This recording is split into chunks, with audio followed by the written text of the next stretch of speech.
Danger bells మోగిస్తున్న TS b pass. ఇది నాకు తెలిసి ఈ ఆదాబ్లో 8వ ఆర్టికల్లో 10వ ఆర్టికల్లో నాకు గుర్తున్నంత వరకు. సామాన్య నిర్మాణదారుల బిల్డర్స్ గగ్గోలు. 200 చదరపు గజాల లోపు ఇంటికి ప్లాన్ లేకుండానే అనుమతులు, లోన్లు ఇచ్చేందుకు బ్యాంకర్లు నో.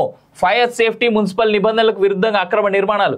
టీఎస్ బీ పాస్ వెబ్సైట్లో పారదర్శకత కరువు. టౌన్ ప్లానింగ్ అవినీతిపై నోరు మీద పడిన ఉన్నతాధికారులు దొంగలను సర్దికట్టడం కోసమేనా GHMC LB Nagar zone circle 3-5 అక్రమంగా పర్మిషన్ల వివరాలు, మచ్చుకకు కొన్ని వివరాలు అంటూ ఇక్కడ వచ్చినటువంటి ఆర్టికల్ చూస్తూ ఉన్నాం కదా. అంటే టీఎస్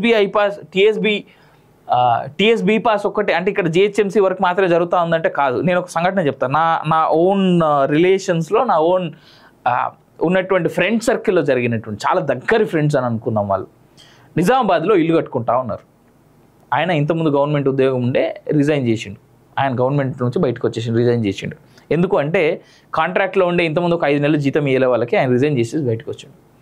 ఆయన కూడా నేను నా సొంత ఇల్లు కట్టుకుంటా అని బ్యాంక్ లోన్కి పోయే కంటే ముందు ఫస్ట్ గవర్నమెంట్ దగ్గర పర్మిషన్ తెచ్చుకున్నాడు. నిజామాబాద్లో జరిగినటువంటి ఘటనే చెప్తా ఉన్నా. ఇప్పటికీ వాళ్ళకి పాపం బ్యాంక్ లోన్ ఇస్తలేదు.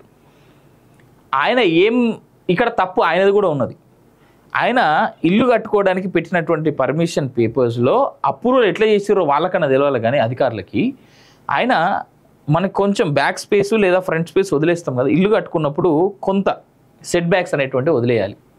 అది 4 కార్నర్సా 3 కార్నర్సా అనేది చెప్పలేము. కానీ సెట్ బ్యాక్స్ అనేటువంటి వదిలేయాలి సొంత ఇల్లు కట్టుకునేటప్పుడు. ఇల్లు కన్స్ట్రక్షన్లో ఏ కన్స్ట్రక్షన్ అయినా మీరు చేయండి, దాంట్లో సెట్ బ్యాక్ అనేటువంటిది ఉండాలి. ఆయన సెట్ బ్యాక్ లేకుండా అప్లికేషన్ తీసుకుపోయాడు గవర్నమెంట్ ఆఫీస్లో ఇస్తే అప్రూవల్ వచ్చేసింది ఆయనకి.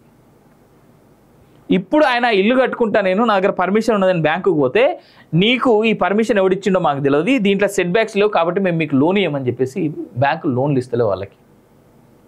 దీన్ని బట్టి అర్థం చేసుకోవచ్చు ఏ విధంగా ఇవి పనిచేస్తూ ఉన్నాయి అనేటువంటిది. ఇల్లు కట్టుకోవడానికి ఇస్తున్నటువంటి పర్మిషన్స్. నా క్లోజెస్ట్ ఫ్రెండ్ ఫ్యామిలీలో జరిగినటువంటి అంశం ఇది. నిన్న రాత్రి 11 గంటల వరకు దాని మీదనే ఫోన్ కాల్లో గంట సేపు కష్టపడ్డాం. బ్యాంకులు లోన్లు ఇస్తలేవు, పర్మిషన్లు మాత్రం వస్తూ ఉన్నాయి. దీంట్లో ఈ సెట్ బ్యాక్స్ లేకుండా డబ్బు ఇచ్చేసి పర్మిషన్లు తీసుకుంటున్నటువంటి కామన్ మ్యాన్ది తప్పే, డబ్బు తీసుకొని ఇట్లాంటి దిక్కుమాలిన పర్మిషన్స్ ఇస్తున్నటువంటి గవర్నమెంట్ అధికారులది కూడా తప్పే, ముమ్మాటికి తప్పే.